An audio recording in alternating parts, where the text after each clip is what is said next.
Welcome to the Connectfulness Practice Podcast. Here, we settle into the murky, tangled, and freaking hard parts of life to restore our relationship with the self so it can ripple out to the people we love, the work we do, and the world around us. If we can't fix what's wrong, then our grandchildren inherit it. In order to fix what's wrong, we have to talk about it, and we can't move that conversation forward if we're not willing to be real about where we are now. We have to push on the edges of what it means to connect. Otherwise, nothing will ever change. I'm your host, Rebecca Wong, and I'm here to guide you through a series of radically honest conversations about what it means to be truly human in all of its messy, beautiful, hilarious, and heartbreaking glory.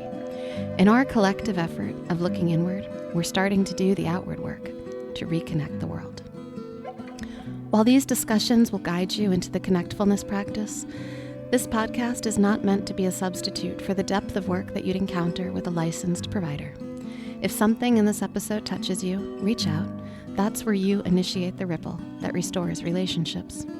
You can learn more about my connectfulness counseling practice and our collective for therapists in private practice at connectfulness.com.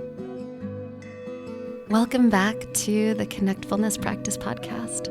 It's been a little bit, and just getting my feet under me. I had an opportunity to lead an amazing relationship boot camp with Jules Shore, one of my last guests on the podcast, and another colleague, Victoria Isa. It was intense and wonderful. 2 full days of talking about essential relationship skills, all the work of Terry Real, and we just brought it to life online in a virtual format with, it was almost 40 folks, lots of couples, lots of individuals, a bunch of therapists, and it was really wonderful. We're going to be offering it again in April, and you can learn more about that at connectfulness.com/offerings. We would love to have you join us.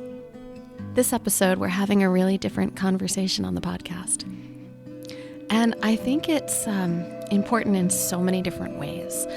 I would think it was an important conversation under normal circumstances. And now, with the holidays approaching and with COVID on the uptick all over the country, this conversation that we're having today around sex education and consent really sheds a light on how we can navigate these times and tend to ourselves and one another. Here's the thing. When things aren't talked about, they send this message, this unspoken message about fear, that it's harmful and it's something we need to keep away from. And the truth is there's a lot of harmful things out there, and we need to be able to make really informed and consenting decisions around our risk. And we all have different risk tolerance. And one of the best ways as parents that we can guide our children is by helping them navigate those choice points and figuring out what they're thinking and learning about what they are thinking about. For many of us, nobody ever had those conversations with us. And so as we emerge into parenting, we have absolutely no idea how to have those conversations with our own children, with the next generation. So how do we start? Well, that's what this conversation is all about. So I'm looking forward to introducing you to my guest. Elizabeth Greenblatt has been teaching about sexuality for over 25 years. Elizabeth found her passion at 14 years old when she helped to organize fellow students to expand their Hudson Valley's school sex education curriculum beyond abstinence only. After graduating with a specialized major in human sexuality from Ithaca College, Elizabeth continued working as a community health educator and an education manager at Planned Parenthood in Northern California for 12 years. Earning her master's in public health from San Francisco State, Elizabeth currently works with Sex Savvy Hudson Valley to support schools and community-based organizations in the Hudson Valley to provide comprehensive health education to students, teachers, administrators, and staff. Elizabeth also provides community workshops for parents, caregivers, and young people. Welcome, Elizabeth. Thank you. I'm so glad to have you here. I'm so glad to be here. Yeah. Our lives have kind of woven in and out for quite a while, for many years. Our littles, long time ago, were in preschool together. Yeah. And so I feel like I'm sitting down to have tea with an old friend in this conversation. Same. Yeah. But we have a little bit of an agenda to get to today. We wanted to talk about sex and talking about sex. And I think the best place to begin this conversation is acknowledging the values that we all bring into this and what we did or didn't learn about sex growing up. Yeah, absolutely. That's like always where I have people start, really of all ages. The question, I would frame it a little differently if I'm working with really little kids, Mm-hmm. but especially when we're looking at parents, starting from a place of what are your values and what did you learn growing up and how did that impact you? And I also always encourage parents and caregivers to think about like what things, even if your answer is nothing, like no one talked to you, how did that impact you, right? Because when nothing is said, that teaches us something, right?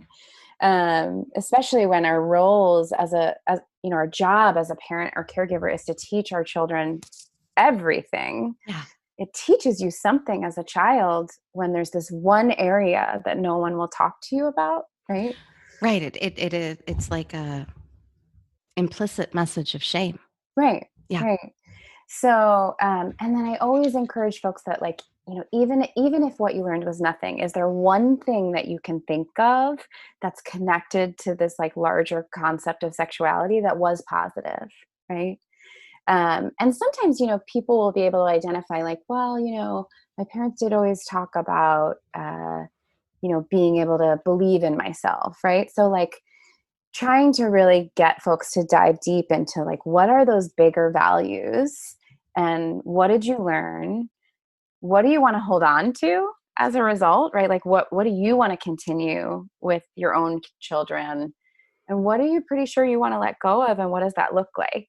Right. Mm-hmm. And like, what work do you maybe need to do before you start talking to your children? Which is why I love it when parents come to my workshop and they have babies, because first of all, we start talking from the moment that they're born, right? Right. There's ways that you can start like normalizing talking about their bodies without shame, already like building some blocks around bodily autonomy.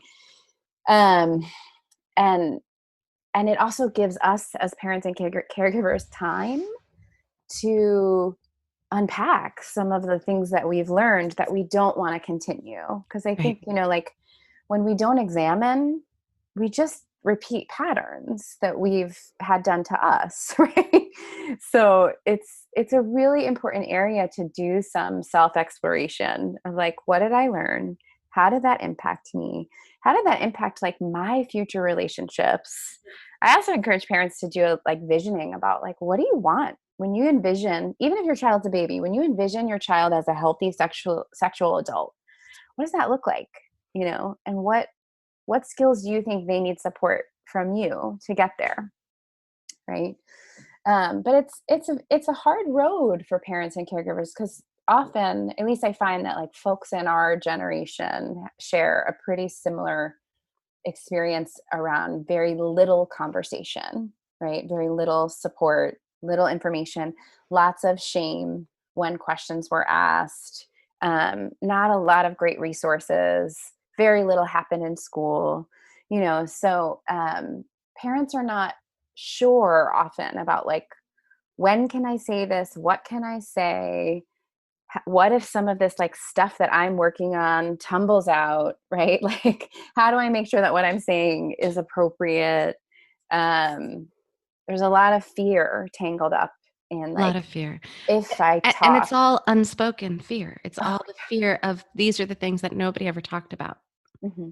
Right. And so that's, I mean, I'm imagining 14-year-old Elizabeth, right? As we talked about in your introduction, I'm Yeah. imagining this 14-year-old girl who's like, I'm gonna get people to talk about this stuff. Yeah.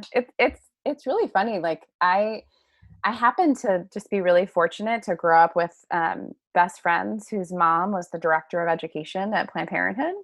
and Mm. they lived down the road from us. And so when she decided to like start a peer education program, we were like, yeah, we'll join that. And I don't, it's funny to think back to that like young person that was me. I just like fell in love with that program and loved like, I think like my real entry point was thinking about it from like a social justice perspective as a young person. Like that's like really what sort of got me hooked into this work, if that makes sense. In that, you know, as a teenager, you're starting to realize that adults do not respect young people in the way that I think young people often need and deserve. Sure. And so I saw it as this like other example of like, here are a bunch of adults trying to tell us what to do and not actually giving us access to things that are happening to us that we have expertise on, right? Like this is our lives. Why aren't you listening to us? And why do you get to decide if I learn about like how my body works? Right? So it just seems so logical to me that like, of course, young people need to have this space to talk about what's going on with us and to build these skills. And why would you try to keep that away from us? Right? Like, and I think that that's like kind of how I got into it. And I like, you know, I went to school board meetings. I talked to the school board being like, this Yeah. is harmful to us to keep this away from us. So, and I would say that like my work is always like grounded in my love of teenagers. Even the work that I do with parents, I think is connected to Of course it helping is. them support their eventual teenager, right? Right. Because I really believe that like teenagers are a part of changing the world Mm-hmm. always. And something happens when we become adults that we like just start to get really frustrated with them. And I get it. There's like frustrating things that happen at every age, right? And Mm-hmm. it's absolutely hard to parent a teenager in terms of what they're going through. But we all, if we had more norms around listening to them and really allowing them to like have expertise around their experience, I think it really would shift a lot of like how adults and teens interact. And especially when it comes to these things like they are going through so many changes around their So sexuality many changes. that they need like resources and support to navigate in safe spaces. Well, they need to feel like they can understand themselves and Yeah, their emerging selves, right? right. And so, many listeners on my podcast will know this is a topic I talk about all the time. Yeah. You know, like the places where our parents maybe didn't reach in and help us get to know ourselves, Yeah. and our sexuality is just one of those many, Oh yeah. many frames that Right. can be. We can feel like we understand ourselves in, or we can feel like we're neglected Right. and we don't get to know ourselves, or Right. where we feel like we're told this is who we have to be. Right. Um, Right. but listening, you mentioned the importance of listening, and I feel like that is one of the skills as a society that we can probably work on, and certainly within our own homes and within our own families and Oh within yeah. our own selves. So it's you know, I always take that kind of like macro micro kind of approach to these Hmm. types of things, Hmm. and the places where we have control obviously are with the Hmm. relationships that are the closest to us. Yeah, absolutely. So I'm thinking about listening, and I'm looking at my notes, and I'm noticing that one of the things I want to talk about is consent. Hmm. But when I'm thinking about listening and I'm thinking about consent, listening is such a huge part of having Yes. consensual conversations. Hmm. So can we start with just talking about listening and Hmm. how you frame that? I mean, yeah, I always, well, so I think like one of the things that's hard for parents and caregivers when we think about talking about sexuality with Yeah. children is that we have this like cultural story of there being a talk and there's just like one and it's awkward and then you're done. And so I always ask folks to like, let's like blow that idea up and like put it aside because really we're talking about lots of talks all the time just like you do with other things that you're trying to support children in, right? And one of the most important things as an adult is to reflect on the fact that adults like to talk a lot And when we frame it as like, we're going to have this talk and we're going to educate, we tend to go into this like adult mode of like, and here's all the things you need to know, blah, blah, blah, blah. And especially for young children, and I would argue for like all kids, like it's just too much information, and it doesn't actually help them build skill of thinking about what they're feeling and thinking. So I always sort of talk to parents about like, take a pause and listen more than you talk. So how can you actually change this so that you're asking an open-ended question of your child about what it is that you're delving into? Maybe it's consent, maybe it's bodies, maybe it's touch, right? What open-ended question can you ask so that you can really sit and listen, you know? And especially with young children, I always say like, these are mini conversations. So stop trying to like explain everything in one sitting. Your child may have a question about, you know, where did I come from? And instead of like launching into a full series lecture, just answer their question directly, ask them open-ended questions. But really, we're looking at like 2, 3, 4 minute conversation, and then fight your urge to keep talking and stop. And then you come back to it through reading books, through everyday examples that happen in life. But I do think that especially when we're in that like parent or teacher role, it can be very challenging to remember to listen and like just reframing what it is that you're doing instead of talking. How can I pull out more open-ended questions that relate to this topic, and then just really listen and reflect what you're hearing. What I love about what you're bringing up there is that by listening, you're actually able to help shape more, right? Yeah. You're actually getting in there and you're saying, okay, these are the things that are on your mind. These are the things you're thinking about. Let me help you with that. Yeah. Yes, Yeah. exactly. Yeah. Yeah. And, you know, like children really, they have lots of needs from the kinds of conversations they have with us, especially when it's connected to like sexuality and development. They really need like affirmation from us. Mhm. So I also always encourage parents to make sure that you're affirming your child anytime they're asking you questions and affirming the kinds of things that they're sharing with you.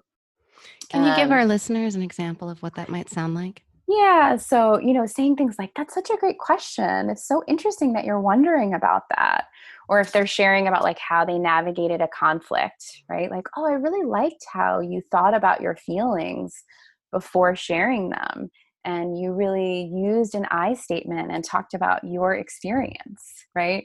So, like, just trying to find in whatever they share a moment to affirm them, Mm. even if it's just for asking you in the first place, right? Like, Yeah. oh, thank you so much for asking me this.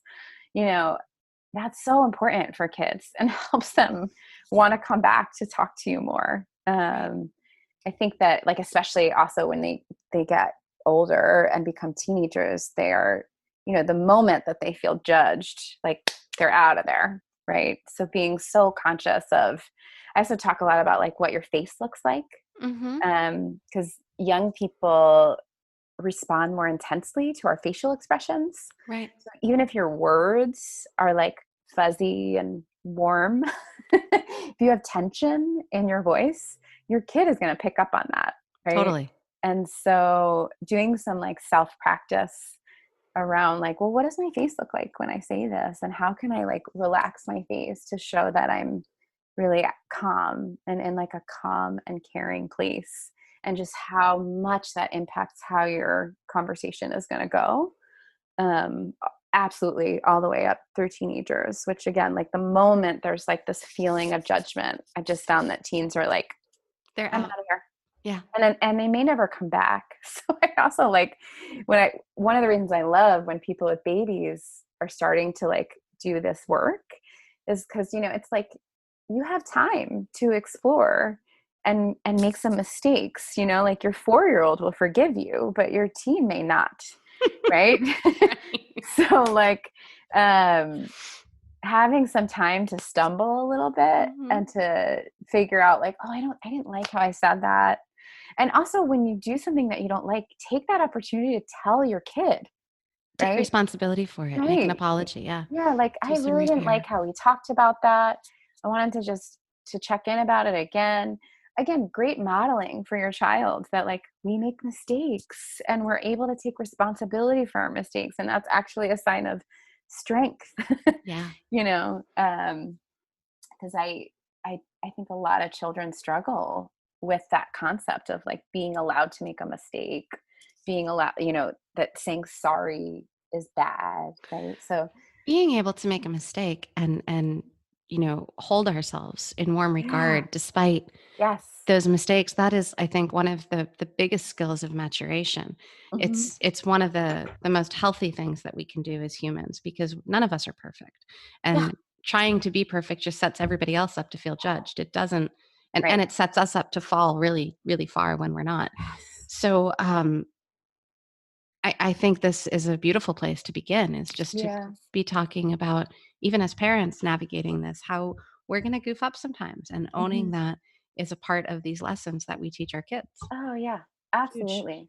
Yeah. So, like, I think those pieces are so connected for me of the, like, really be aware of what your face looks like. Hmm. Try to be in a place that's really calm and really catch yourself when you start, like, launching into saying more or lecturing, and try to rephrase into, how can I ask this as an open-ended question, and Beautiful. try to get my child to reflect their experience, and trying to get them to pull out some of the emotions that they were feeling as it was going on. Because that's also really great, learning for them to be able to name their emotions that they felt when this particular thing happened. Or, um, and then I also always talk about, like, how can you use, if you don't have a kid that's asking you questions or telling you things that are happening in their lives, try to use things that you see around you.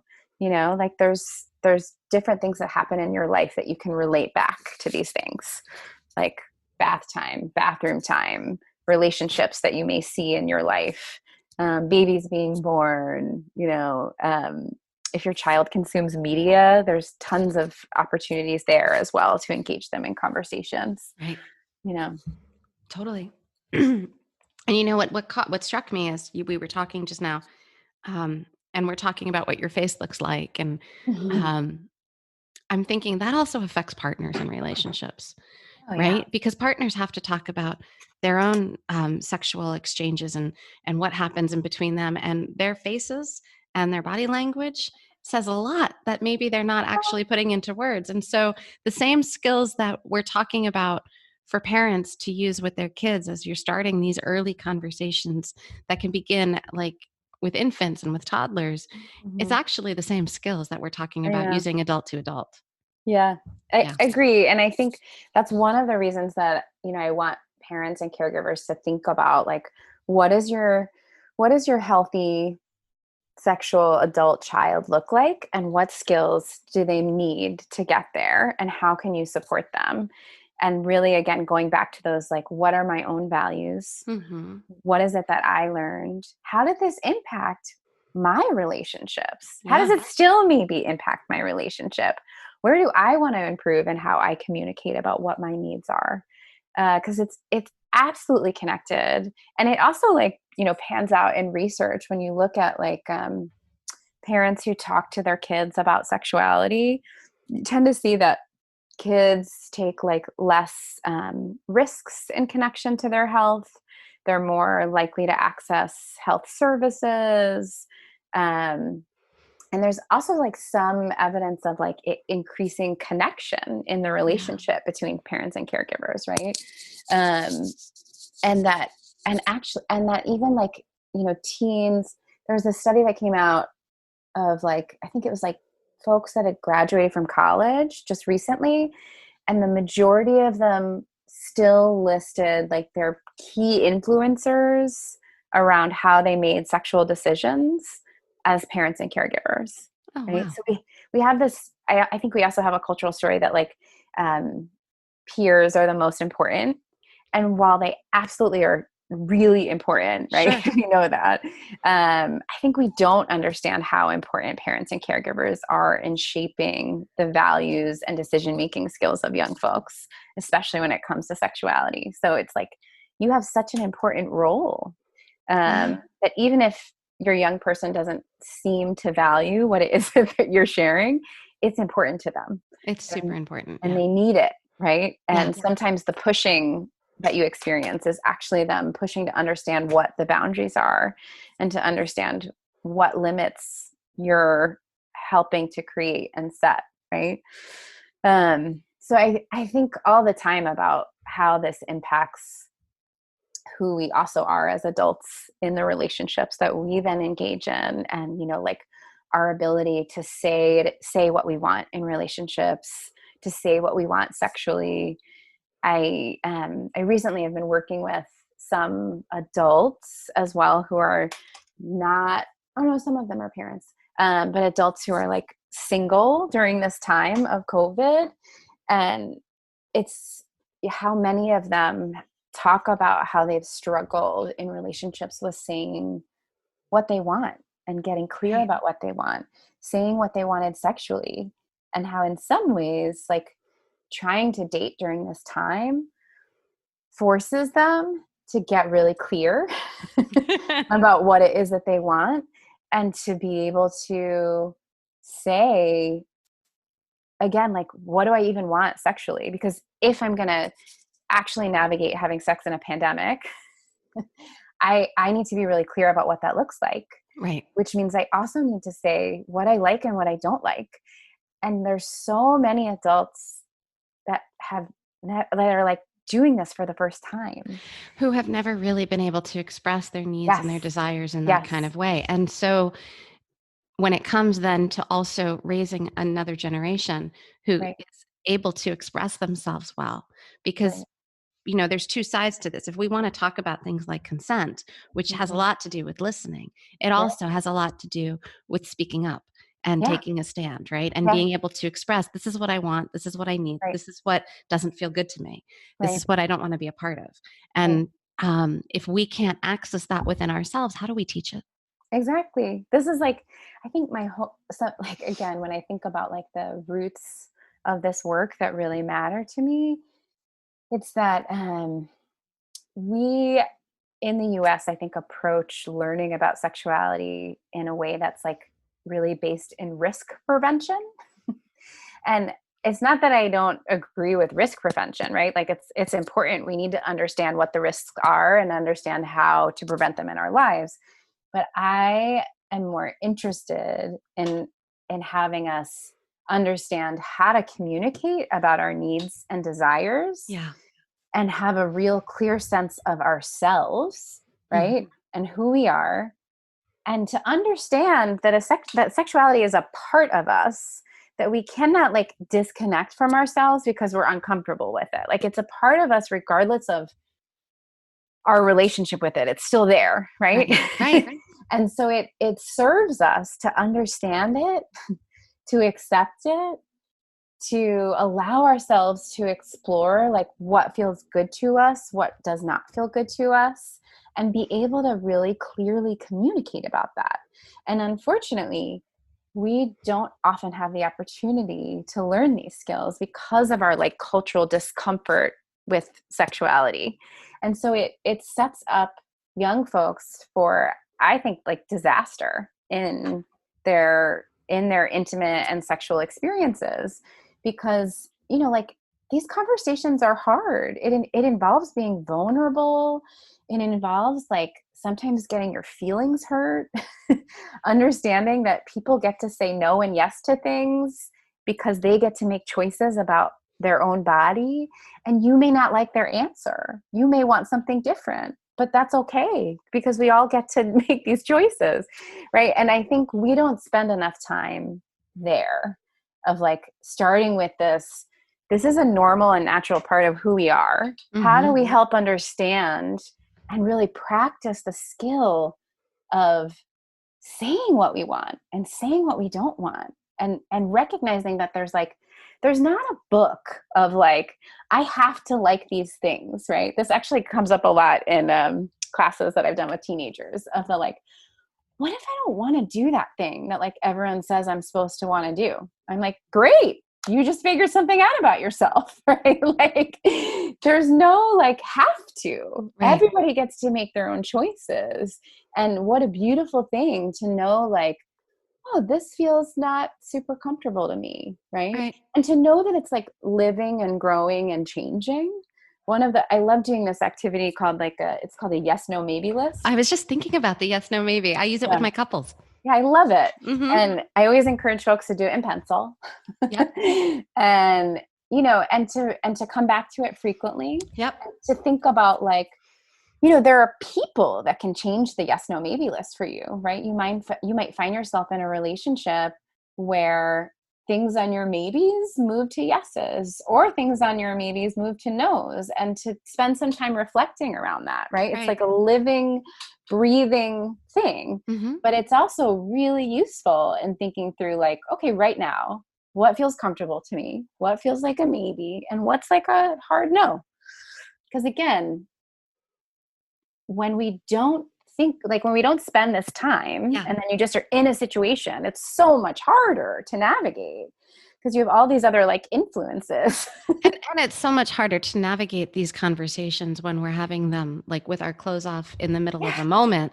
It's so much easier to be thinking about these things on the regular, be guided through how to have these conversations, have some inner resources around being able to figure out how I'm thinking and feeling about something, and maybe even have the conversation when my clothes are still on. Oh yeah. I always encourage that. Yeah. I'm like, it's not that you can't have some elements of these conversations with clothes off, but ideally you're having these kinds of talks with clothes on. Ideally you haven't used substances, right? So that you can like really be clear and think through what it is that you want outside of like these other things that could influence and change how you may make a decision. So we're talking about how parents can teach consent. That's part of what we're talking about, right? And so I'm thinking this isn't just about sex. This is about so many different things. Oh yeah. I know with my own kids, it came up pretty early on, around tickling and what comfort levels were and what comfort levels were in. And, did they want to hug or kiss a, family member or something? Or did they not want to? So those kinds of conversations come up in a lot of different ways. And I think right now, because we're living through this pandemic, we're living through this COVID time, I think we're having opportunities to learn how to talk about consent and to learn how to have these conversations, maybe even in a non-sexual way, but just around, like risk and, what am I comfortable with and what am I not comfortable with?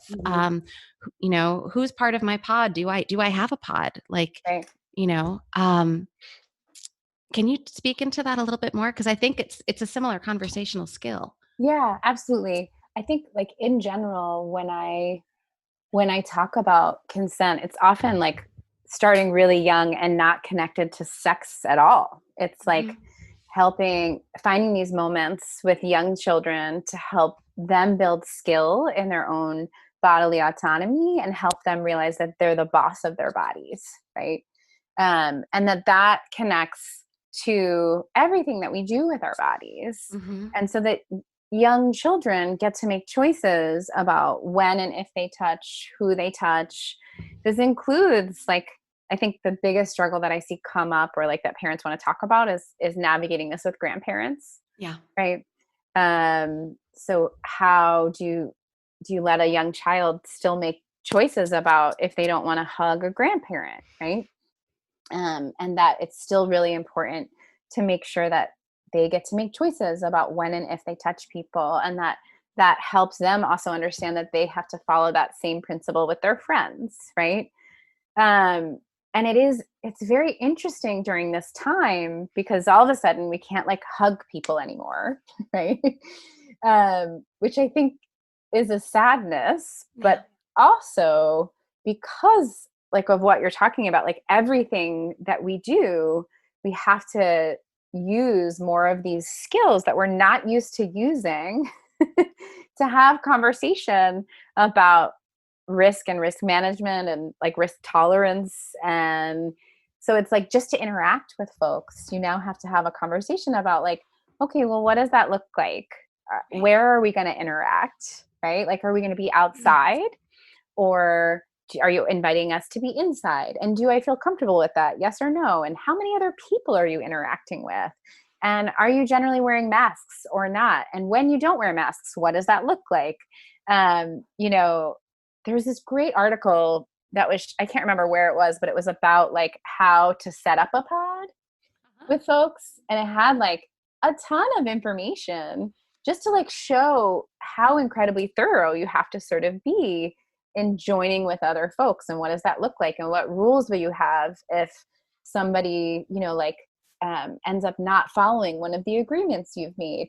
All of these are like the exact same skills that we want folks to learn in terms of consent around all issues, right? But absolutely translate to sexual behavior as well. So I find it really fascinating, and I keep like joking a little bit, like, you know, if there's a silver lining of the pandemic, it's that I do think we will all have better skills in having, you know, difficult conversations that to me are very much like safe sex conversations, right? Yeah. Like the same type of conversation, but with like slightly different content. But all of a sudden we have to have them all the time, and everyone has to have them. And we're having them everywhere. Like it's Right. not like it's a taboo to be talking Right. about this anymore. Right. But I will say that interestingly, in some of the work I've been doing with like, you know, folks that are single and navigating dating, one of the things that we talked about is that when you like someone, like, so when you're into someone, you're more likely to just want to trust them. Yeah.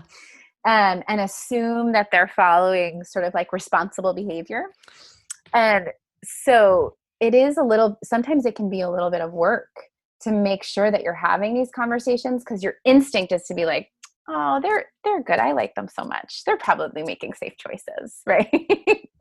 And I think that can also happen with like other people that we just care about, you know, like we want to connect with them. And so there is going to be this desire to be like, I won't ask them that question. That feels like a hard question. So we do, even though we know we need to have these conversations in the, you know, during a pandemic, I still think there's folks that are struggling with it and looking for like, I'm going to not ask that one. We're just going to assume it's okay. Have you found ways to work with that? I found a few that work for me. I'm curious about some that might work for you. Like one thing I have found is, you know, I have a lot of friends that I've been more disconnected from than usual. Yeah. And people who I haven't seen so often, and we want to get together and we want to see each other, but we have different practices. We have different ways of doing things. And so I tend to be on the more conservative side. And so what I'll do is I'll just put out what I'm comfortable with. I just say like this, you know, we want to get together with you, and this is kind of the conditions around how we want to get together.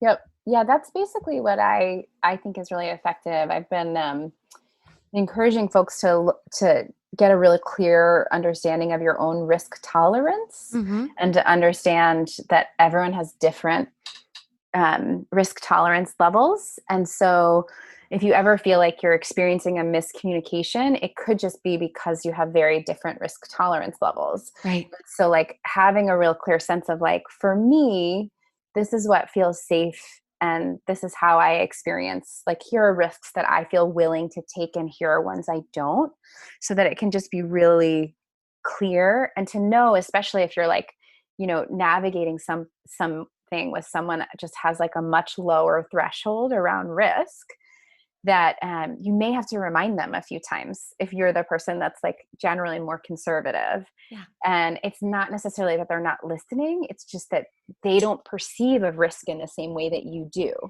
around this. And so just like having some understanding and care that is going to happen. And so that's why we need to have these conversations, and to like especially share like, this is how I generally behave. These are the things that feel safe for me.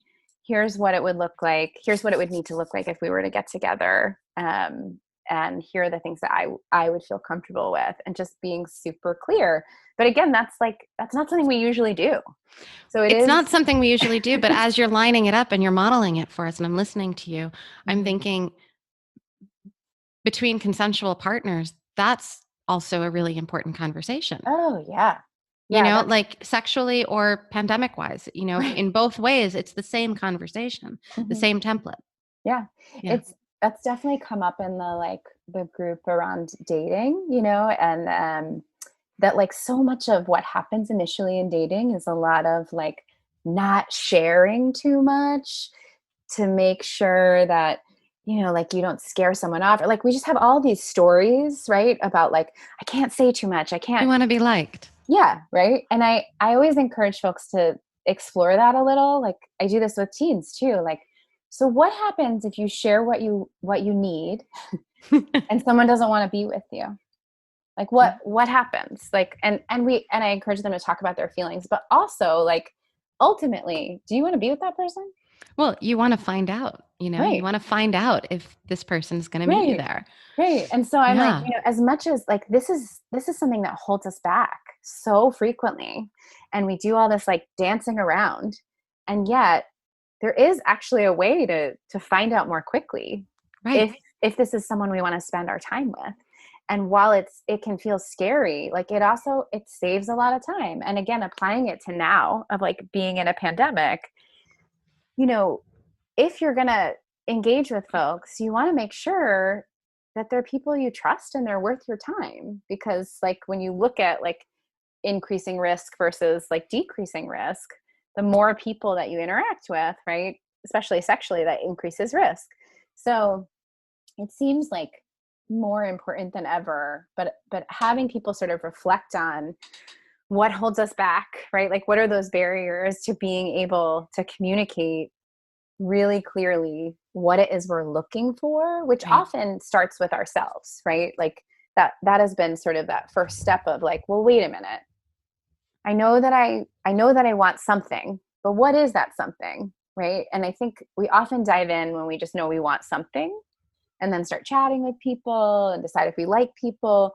But like, what does it look like if we first figure out what am I really looking for? And I'm going to like own that so that I can then say like, this is what I'm looking for. I know someone that like just successfully navigated like a dating thing through apps and things like that. And they said that one, like someone put on their profile, I value open and honest, clear communication. And this person was like, yep, I want to talk to you. Right. Right. Right. So like, that these are things that we can absolutely ask and want.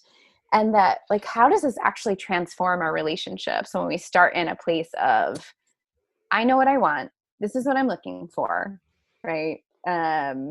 Is this something that we're going to explore or not? Right. I think whenever we start from a place of, I know who I am, which Mm-hmm. is a part of I know what I want, Mm-hmm. right? But when we start from a place of, I know who I am, it always transforms our relationships, Oh yeah, right? absolutely. So often the thing that I find in my couples therapy and relational therapy practice is that people come in to see me because they Mm-hmm. have no idea who they are. And then they're wondering Yeah, why their relationships are not what they want. totally. Right. Yeah. So it's the combination. The more time we spend getting to know ourselves. And I think from a parenting perspective, this is the same thing. It's the same conversation, because what we're Mm-hmm. trying to then talk about with parents is, how do you help your kid get to know themselves? Yeah. Yeah. Yeah. Right. It's that like deep sense of knowing and then being able to talk about who you are. And Right. trusting that somebody's going to listen. Mm-hmm. Mm-hmm. Yeah. And knowing that it's okay to say who you are and what you want. Because I think that like that is something that we all, children through adults, experience fear again. But again, I would argue some of that fear is based in like, well, we could be rejected. Right. Hmm. So like, let's explore that a little. What does it mean to be rejected? How may we feel? And, again, if someone rejects you for sharing who you are and your truth, is that someone you want to spend time with? Right. You know, Yeah. which can be really hard to untangle, I think, especially for little ones, right? Because there's like so many of those social dynamics that they're learning that are absolutely based in like power. Totally. um, who it is they think they want to play with? What does that mean in terms of like what the school culture can look like? Um, which And is what's striking me as we're talking about this is that being listened to, which is where we started, right, Yeah. Yeah. is a huge piece of this, because if they trust that there's a place Hmm. that they will be listened to, then they're more likely to slow down and listen within and listen to themselves and bring it to that place where they think they're going to be heard and try to figure it out Totally. with somebody and not be all on their own, Yeah. clamming up and then giving in to the pressure Hmm. of, well, this is what I need to do so that you like me, because Yeah. they can actually learn, well, I can like myself. And part of liking Hmm. myself means knowing that this doesn't feel good. And if this doesn't feel good, Hmm. finding a way to express that. Oh yeah. Yeah. That's so big for kids. I mean, I feel like so For many of the adults too. adults too, So big right? for Yeah. all of us. I Yeah. know. Well, I feel like We're all so little many kids. of the challenges that my kids navigate are so connected to some of this, like this social power that happens, Yeah. and like how they can still stay grounded in themselves while also it being like so important that they feel liked, right? Hmm.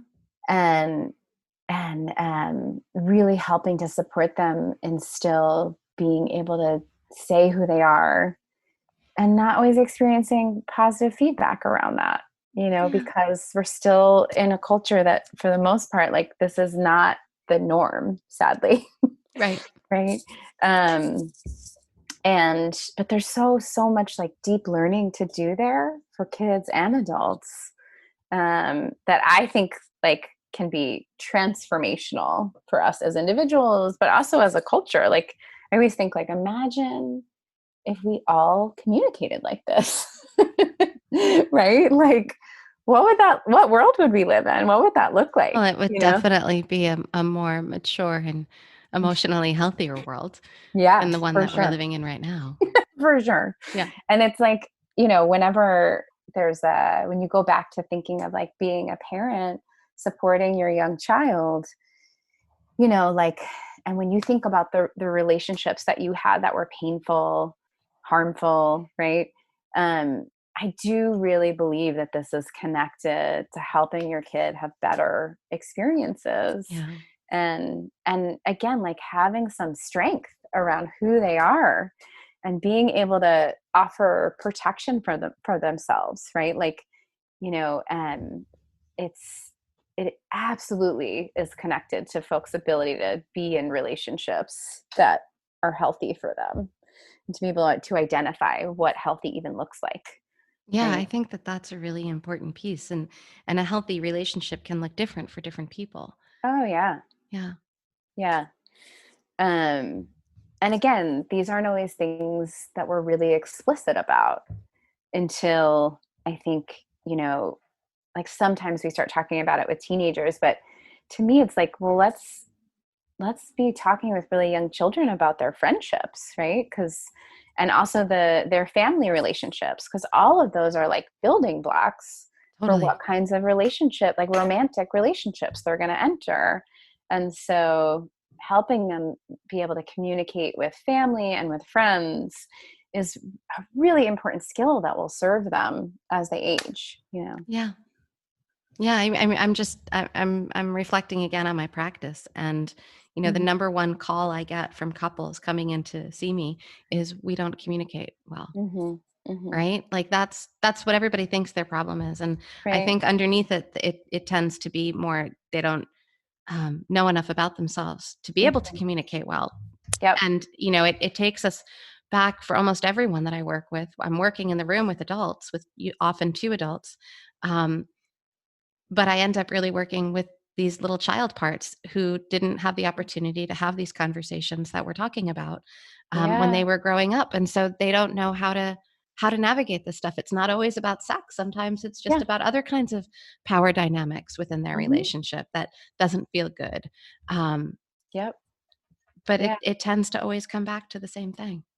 Yeah. That's so fascinating, but Yeah. makes so much sense, right? Because Yeah. it's like knowing yourself is such an important starting point. How do you begin to Huge. communicate about anything if you don't know yourself? Which is then connected to like, I know myself, I then am able to figure out what I want, Yeah. right? Yeah. Well, So, so I base a lot of my work in Pia Melody's work, and a lot of my uh-huh, listeners know this. And yeah, there are five core skills, five core issues, and five core uh-huh, skills that she talks about. So I'll just talk about the skills really quick. yeah, The first one's about knowing how to love yourself. hmm, knowing that you are inherently worthy and that you're precious. Yeah. The next one is about boundary work. It's about knowing how to protect yourself. Yep. The next one is about knowing yourself, knowing your reality, knowing Yeah. who you are. And the next one is about being able to express your needs and your wants. Mm, And the last one is about being able to live moderately in a state of balance so that you mm. can really be in your full vitality and your authentic self all the time and you're not out on the extremes. Yeah. And Yeah. so when we bring all those practices together, we really start to learn how to live this more balanced life, Yeah. where we can know ourselves and love ourselves and protect ourselves and express our needs and our wants, and we can do Oh all that yeah. moderately. And it's a skill that I think for so many of us, the wounds that cause the problems with it Sure. begin early in our life Oh because yeah. generations and generations upon generations of parents didn't know how to do these things, and so when Yeah. they pass that down, they pass down the not knowing. Oh yeah. And so this Yeah. is where we get to do something different. We get I to know. change something. I love that, that Yeah. framing. That's really wonderful. Yeah. I I think, yeah, I see this so much, how we like continue to pass down shame. We continue to pass Yes. down like disconnection from ourselves. Like even, and it starts so early with genitals, I find, So right? early. Like Like we my can talk about our noses and our toes, but we can't talk about our penises and our right, vaginas. right. Yeah. Why? It's fascinating to me. And again, Hmm. like, what are you teaching young children if you're calling your genitals your private area? What does that even mean? Like, we don't call anything else on our bodies an area. Like this is not my pointy area. You're So pointing to your elbow. right, I'm yeah, just saying sorry. that for our listeners who can't see. Right. It's like, so what does that teach young children, that they have this part of their body that we like don't really refer to with names? We often use like, different like slang terms. That is teaching them shame, right? Yeah. And it actually helps them. It also makes them less safe. Like if we're thinking about things like sexual abuse, kids that can clearly say the names for their genitals and understand that their body belongs to them and that they get to make choices about who touches them, they are less likely to be targets, right? And yet I find that like still a lot of like education, if it even happens in schools with young children, do not teach them the names of their body parts, right? They don't even use the word genitals. They use private area, right? So it's all like vague. And young children need specifics. They need really, really They are specifics. concrete thinkers, right? They often need to be able to like touch things and manipulate things to help them understand it. So it's like, so I always think back to that. Like, and again, like, what is that? Then you think about like, okay, so you've learned from the time you were little that your genitals are shameful. And so like, okay, now I'm an adult and I cannot talk about what feels good to my genitals because on some level I still believe that they're shameful, Right. right? So like there is this big connection of like what it means to feel comfortable with our bodies, to know how they function, to know that it's like a normal thing for our genitals to feel aroused and there's like different things that happen in those parts of our bodies. And like, we learn about every other body system in school. Why does this get separated out? Right. And what does that mean? Like kids understand what that means. Like, oh, And this is and then why do we different. separate kids in learning environments? Like we can teach about the heart and the lungs to a whole class of kids. Why, Right. when we're teaching about sexual health, do we put girls in one room and boys in another? And like there's just so much there. There's so Mhm. much there. Yeah, that also drives me bananas. I know it And does. I always like want to talk to folks about like, well, why are you separating and what does that mean? And what are your assumptions behind separating? And also, what does that mean for kids who are trans or gender non-binary? Where do they go? Hmm. And like, and again, what's the assumption behind like they need to learn about it in this environment? Because I argue that like you want everyone together and you want to talk about everything so that it's accessible to all folks regardless of whether they own that body part or not. I Yeah. want them to understand how it works because it's like a part of bodies, right? Yeah. And this is how, like, I can't tell you how many like adult men I have educated about the fact that we don't pee out of our vaginas. And this is what happens when nobody talks about how bodies work. Like, this idea that we should only have knowledge about the parts that we own doesn't make sense. We don't do that with anything else. Like, so let's learn about all the body parts. Let's make sure that everyone gets to be there and that we're not like forcing kids to choose something that may not actually be representative of who they are or may out them in a way that feels unsafe. And then also, like, they learn so much from the questions, right? So Yeah. what happens when they're separated? You don't hear each other's questions. You don't hear that, like, all folks, regardless of, their gender, are interested in often very similar types of questions, right? And it also provides the opportunity for you to like talk about what is respect? How do we talk to each other? Like, these are really important moments, and we lose all of that, and again, potentially cause harm when we separate. Yeah. So, but And we lose the ability also to just learn about listening again. right, right, Like there's that important piece because we are different, and so much of navigating a consensual and relational conversation is mhm, about being able to tolerate and know that we are different yep, and find our ways in terms of where we can connect and yeah, and where that connection feels good for everybody. And so part of, if we're educating young people and we can educate them in one large group for, people who have all different kinds of body parts, we're enhancing that ability to understand our differences oh and our yeah, similarities, like right, we're learning more about ourselves. right, Yeah. yeah. That's the piece that I feel like that is like woven into anything that I talk about, right? Is like, Yeah. how do we understand that we are all different and yet we also all share things that are similar, and so like let's look at that and be able to appreciate when folks are different instead of shaming them for being Yeah. different. There's and also to like connect on things that we're similar about, and to realize that those are not always going to fall in like gender identification lines, right? Because really ultimately I want folks to know themselves as individuals, right? Because we're like all these special and unique individuals, and allowing themselves to like get really clear about who they are, what they think, how they feel. And it's okay if their friend has different experiences, and like, what a Yeah. wonderful experience to learn about how your friend may experience something, and what do you share and what may be different, and difference is okay. Right? It's like what makes things beautiful, that we like Yeah. have all of these unique experiences. So, um, yeah, but it's, it takes, schools have a hard time like getting out of the pattern of like, well, this is what we've always done, and we're gonna, Well, schools are definitely getting out of the patterns of what they've yeah, always done right now. for sure. you know um It's true. so maybe there's another silver lining in here I in hope. regards. Yeah, I hope so Yeah. too. But along that line, we've been talking for a while about putting something together, some kind Yeah. of course for young people, or young people and their parents. And I know you have some other stuff for singles. And Mhm. so could you share a little bit about what you have coming up and how folks can find you and learn more about some of this programming that you're putting together? Sure.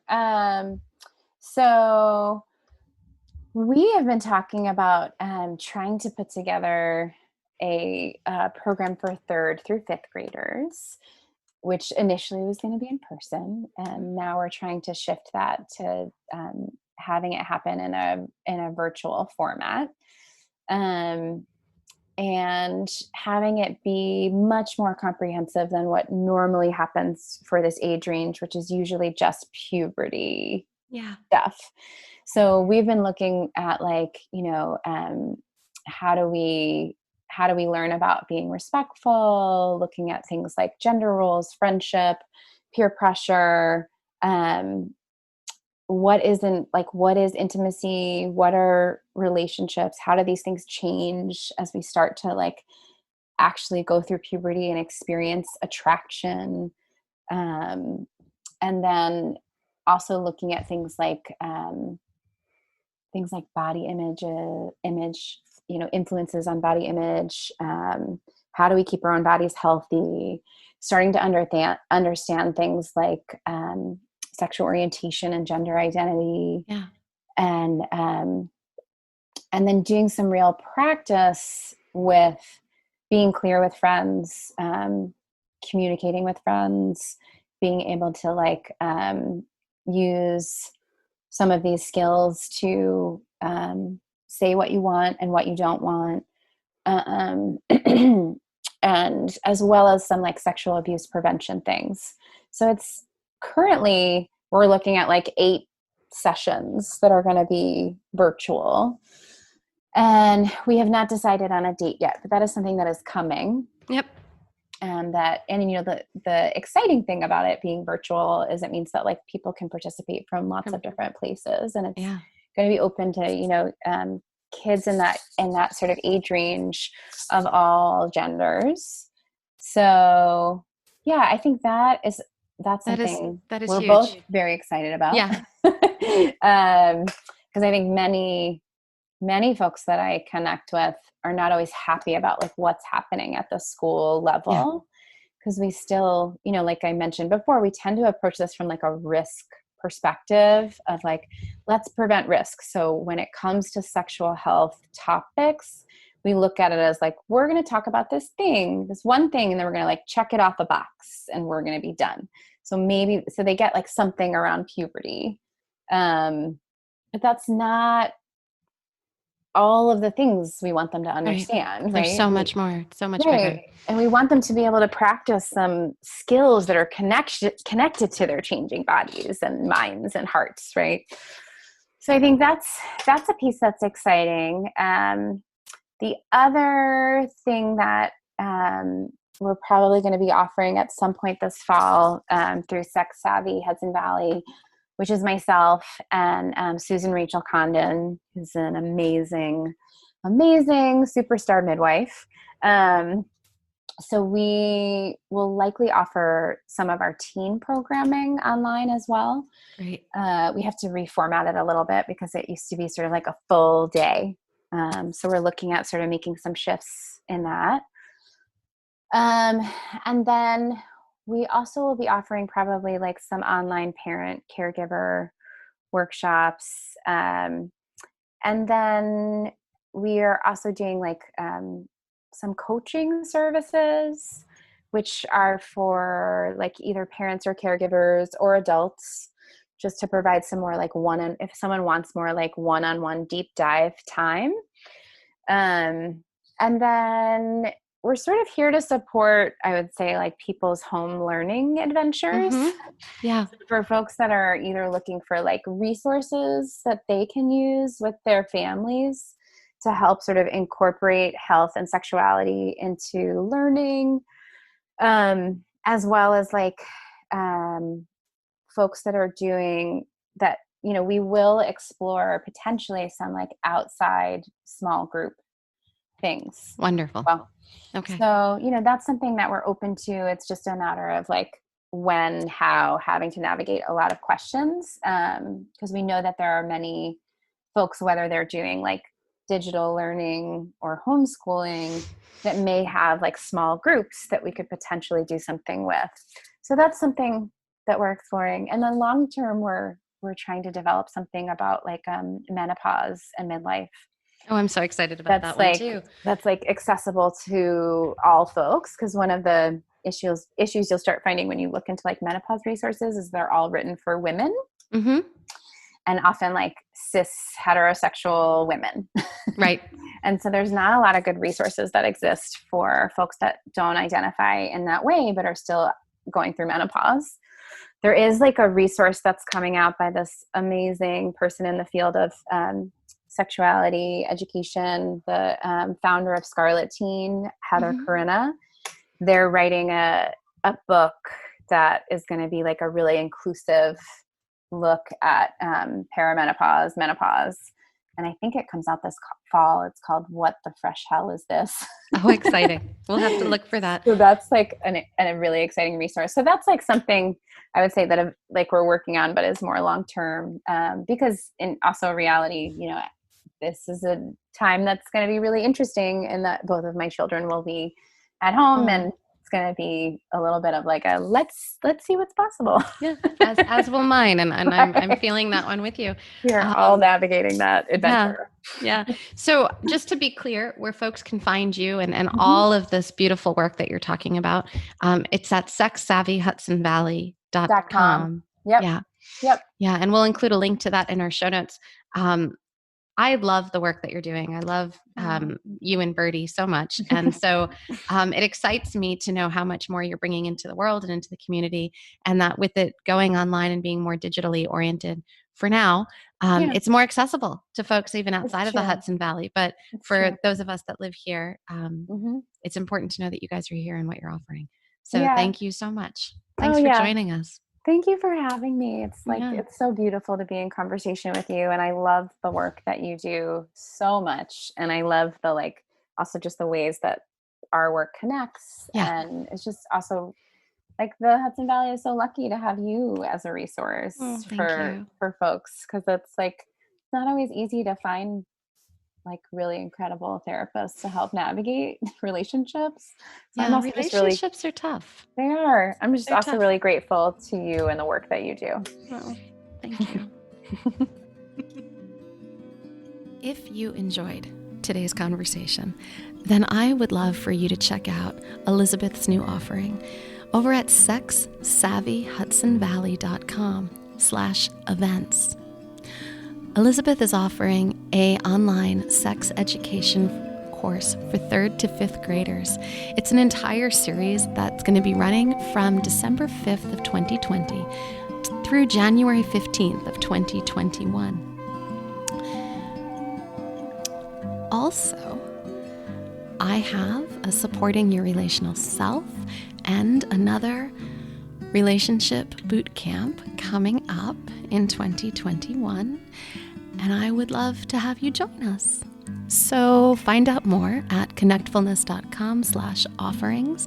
It would be such a treat to see you there. All right, dear listeners, that's it for today. This holiday season, let's all do our part in taking care of one another. Stay home when you can. Wear your masks when you're out. Physically distance yourself from those that you don't live in the same home as. We can all do our part. And, I guess one of the things that's coming to mind for me also is just how important it is that we all do our part to help take care of one another. We're getting a lot of different kinds of information out there in the world, and being able to evaluate that information and discern and have these kinds of consenting conversations is it's a skill, and it's pretty apparent it's one that this world needs more of. So I hope that you take what you learned from today's conversation and apply it to multiple areas of your life. And on that note, if you'd like to help out the ongoing production of this podcast, there's a few ways that you can. I'd love it if you subscribe to the show, rate it on Apple Podcasts, give us 5 stars, and share the show with your friends and colleagues, anyone that you think could really get a lot out of this. As always, you can learn more about my practice over at connectfulness.com. And I also want to express my deep gratitude for the musicians behind the beautiful soundtrack for this podcast, Sarah and Chris Ferris. They recorded it and mixed it at Kidney Stone Studio. This podcast is produced by me, Rebecca Wong, and it's copyrighted by Connectfulness Counseling. I look forward to talking to you again. Take good care. Be well.